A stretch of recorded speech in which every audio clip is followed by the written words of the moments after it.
And with that, we are off and running. Welcome to Jets. They're not running. We're running. Okay. I said we're off and running. Oh, I'm sorry. I said we're off and running. I just want to make sure everybody knows just we. Yeah, we're off and running. They are not off and running. This is Jets Post Game Live. I'm Brian Custer. That's Ray Lucas. That's Mike Westhoff. That's Chad Cascadden. Our Janae Oakley, she's at MetLife. You'll hear from her as she interviews some of the players. So the Jets are 5-3. That two-game losing streak, it is now over.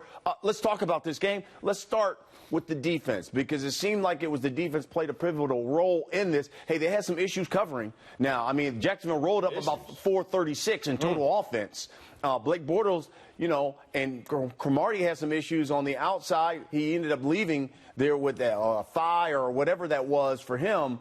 But in the end, it was that pressure. It was some turnovers that they got that helped them win this game. I actually thought the front seven played extremely well. And when we talked about they needed pressure to get to Bortles, and that's exactly what the Jets did. They forced him into a lot of errant throws. The worst throw he had all game was that last throw where Williams came in and had that interception. But again, coverage-wise, if you take 24 out of it, I mean, who back there was doing their job today? It was pretty disastrous. That touchdown drive before half was two plays. What was it?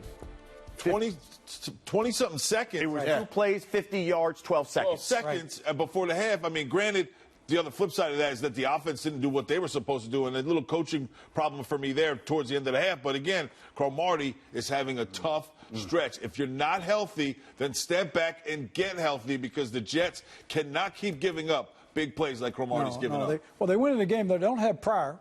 And they didn't have Cromartie. Yeah. Even when he was there, he didn't play. He's not doing it. He's way off. And he really struggled today. I did like the fact that the Jets staff made some adjustments. They played a little bit different. All of a sudden, we saw Sheldon playing on the outside of as an end, and this is in base defense, and Mo. So they went to kind of a 4-3. That looked good. Then they made some changes. They brought in the young linebackers, and so they made some nice adjustments, I felt, that helped them, and it kind of kept but, this isn't a juggernaut running team that Jacksonville has anyway. But the Jets matched up pretty well there. They've got to get that secondary back healthy. This is a problem. What would you see defensively?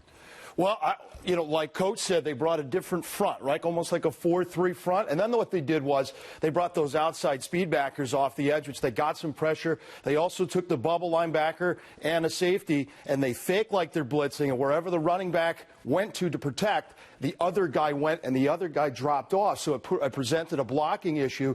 Bortles did a nice job of trying to escape. He's a big guy, a lot of confidence, but they got pressure on him, and they did get some sacks, and that pressure gets his timing off, gets the ball out of there, and try to get the ball to the field. Now you got to be able to cover in the back end, and that's where Cromartie struggled a little bit today.